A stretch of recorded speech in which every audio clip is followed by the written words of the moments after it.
Hey everyone, it's Rob, and I thought I would do something a little bit different this time, and that is to talk about this man here, Pat Bergþórsson. And he is one of the few people, there's a bunch of them in Iceland, but he is one of the few people here who have survived 46 eruptions in his lifetime. Now, he's a meteorologist and former director of the Meteorological Office. He turned 100 back on August 13th, 2023. And so we just want to go a little bit about this guy because 46 is a huge amount of eruptions that have been going on in Iceland.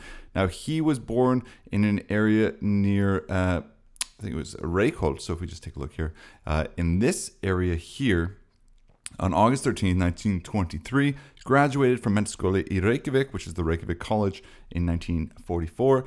And after 2 years of studying engineering at the University of Iceland, let's just take a look at some more pictures here, he went over to Stockholm and continued studying meteorology there.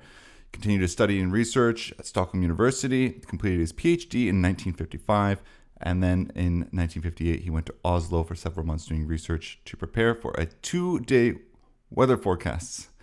He worked on research and forecasting methods and all of this stuff then in the UK for half of in the 80s.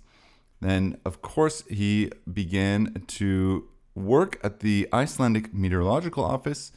He worked there for as an assistant for a little while, but his main tasks were general weather forecasting and aviation weather forecasting.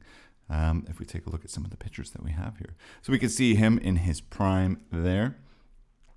He was head of the Meteorological Research Department from 82 to 89, and then in 89 he was appointed head of the Meteorological Office as of October 1st that year, and held that position until 1993 at his prime age of 70. So he held that for a long time. In addition to all of the stuff that he's done at the Weather Service, he had multiple tasks in his role as a meteorologist.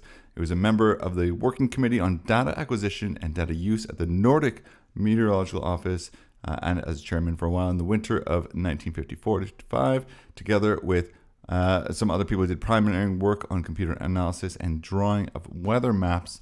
And on top of all of that, their method is still often referred to in scholarly publications. So he's kind of a big deal here. He's done a lot of good work. Again, we have here him front page on one of the news articles here saying that he has survived 46 eruptions. And he recalled on his Facebook page, you can see here, that it was 36 in the 20th century. And after the eruption in Sund, terrible, there have been 10 in this century. And he said most of the eruptions have occurred in Grimsvatn, or 12, he's saying. Krafafilter counts as 9, and Askja and Hekla. So we can see here all of the Hekla 5 times and Askja 4 times. And we're still waiting on Hekla to erupt. And, Askja, like all of these ones are basically gearing up for an eruption. But I thought it would be a nice kind of little thing just to show a little bit of a background on the Icelandic meteorological sort of stuff. And there's people here looking at Iceland. We have one eruption a year, but this man here has seen 46. It's not usually once a year, but he's now survived 46. So if you want to see a volcanic eruption, I think Iceland's the place to go, because 46 eruptions out of 100 years, it's a pretty good chance that if you're coming to Iceland at some point, or if you visit a couple times, you're going to see something. So that's it. Just a little bit of good news, I guess, in one way.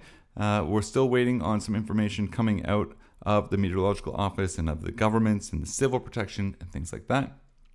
So until then, stay tuned, subscribe, do all that stuff. And thanks so much for watching.